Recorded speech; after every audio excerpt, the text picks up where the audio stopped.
Stocks रहेंगे, एक तो भारती एयरटेल और दूसरा आईटीसी। और देखने वाली बात है, बहुत सारे इन्वेस्टर्स को इन दोनों स्टॉक से जिससे फरियाद रहती है अक्सर, और वो दोनों ने ही आज बड़ा स्ट्रॉन्ग बाउंस दिया है in the last hour of the trade. तो ये बहुत ही सुपर्ब मूव था।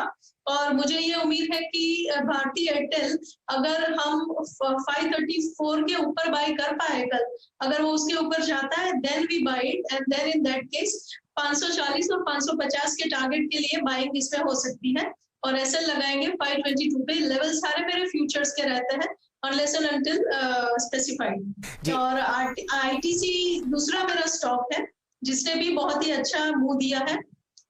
और आईटीसी तो डेली चार्ट पे बहुत ही बढ़िया आज उसने कैंडल दिया है, it's a very powerful sign. तो इसमें भी मुझे फॉलो थ्रू की उम्मीद करने का मतलब बनता है। और एसएल लगा सकते हैं 214 पे, टारगेट देख सकते हैं 225, 230 एंड 237। ऑब्वियसली किसी भी लॉन्ग कॉल को वर्कआउट करने के लिए पॉजिटिव टेक्सचर चाहिए होगा, जो तभी मिलेगा अगर ओवरऑल माहौल पॉजिटिव बना रहेगा तब। जी ऐसा करते हैं रचना जी, दीपाली जी से जुड़ते हैं। इत्तेफाकन उनके पास आईटीसी पर एक शानदार रिपोर्ट है जो आज मॉर्गन स्टैनली ने निकाली है, और इस रिपोर्ट के चलते आपने यहाँ पर एक बहुत बढ़िया अप ट्रेंड आता हुआ देखा, बावजूद इसके कि बहुत जबरदस्त सेलिंग ब्रॉडर मार्केट्स में थी। दीपाली जी आपका स्वागत है, बताइए आईटीसी पर क्या चर्चा हो रही है। आईटीसी का स्टॉक वीक मार्केट में भी अच्छी स्ट्रेंथ के साथ बंद हुआ, लगभग 3.5% ऊपर, वो भी स्ट्रॉन्ग वॉल्यूम्स के साथ। और इनफैक्ट इस हफ्ते की शुरुआत से आप परफॉर्मेंस देखिए, स्ट्रॉन्ग मूवर रहा ये स्टॉक, जहां निफ्टी ने 4 ट्रेडिंग सेशंस में 3% के नेगेटिव रिटर्न दिए हैं, वहीं आईटीसी कांस्टेंट मूवर रहा है और 6% से ज्यादा के रिटर्न स्टॉक की ओर से आते हुए दिखे हैं। इनफैक्ट आज एक इंटरेस्टिंग रिपोर्ट भी आई मॉर्गन स्टैनले की, उन्होंने कवरेज शुरू किया है आईटीसी पर।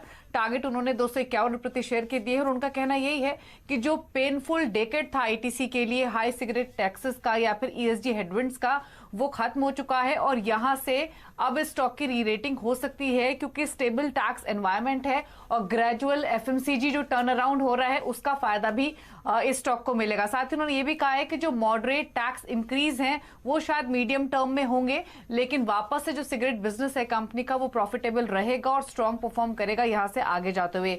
एक और इंपॉर्टेंट बात मॉर्गन स्टैनले ने कही है, उन्होंने मेंशन किया है कि जो सिगरेट बिजनेस कंपनी का प्रॉफिटेबल होने वाला है मीडियम टर्म में, वो स्टॉक ने अभी प्राइस्ड इन नहीं किया है, यानी यहां से मोमेंटम बनेगा इस शेयर में, क्योंकि वैल्यूएशंस भी बहुत अट्रैक्टिव है। तो ब्रोकर हाउसेस का भरोसा ही बढ़ा और लगातार बाइंग भी स्टॉक में हमने पिछले 4 सेशंस में देखी है। चलिए, बहुत ही बढ़िया आपने समझाया दीपाली जी कि किस हिसाब से यहाँ पर तेजी आती हुई रही और उसके पीछे क्या फंडामेंटल कारण थे।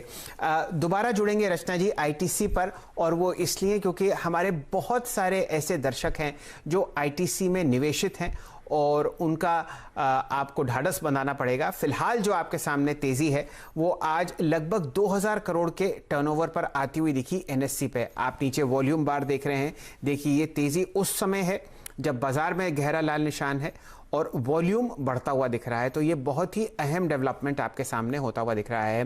फ्यूचर्स पर आपने अपनी रणनीति आईटीसी पर सेट करी। रचना जी, कोई ऑप्शंस ट्रेड भी अगर आप सुझा पाएं आईटीसी पर तो हमारे दर्शकों का फायदा होगा। डेफिनेटली ऑप्शंस की बात करें तो 220 का स्ट्राइक भी देख सकते हैं और 25 का भी देख सकते हैं, और मेरा तो टारगेट ही 237 तक का है, तो 230 का भी देख सकते हैं। और अगर 220 के स्ट्राइक की बात करूं और उसमें जो करंट लेवल है वो 3.75 के करीब 6575 के करीब बंद हुआ है, और उसमें 2 रुपए पे अगर हम एसएल लगाएंगे तो ऊपर वाली साइड पे 5 रुपया, 6 रुपीज और 8 रुपीज के टारगेट्स के लिए इस पे पोजीशन बनाई जा सकती है। बहुत ही पावरफुल मूव है ये, और अगर फॉलो थ्रू स्ट्रॉन्ग मिल गया तो ये 10 रुपीज भी क्रॉस कर सकता है, जो अभी 3 रुपए का है, which is a big swing. और चलिए, ये राय आपको आती हुई दिख रही है आईटीसी पर। अगर आप फ्यूचर्स में ट्रेड करें तो भी यहाँ पर एक अच्छी बुलिश रणनीति है, और अगर आपको कम कॉस्ट में ऑप्शंस में फायदा आता हुआ दिख रहा है तो 220 और 230 की कॉल पर आपका रुझान लॉन्ग साइड पर होना चाहिए।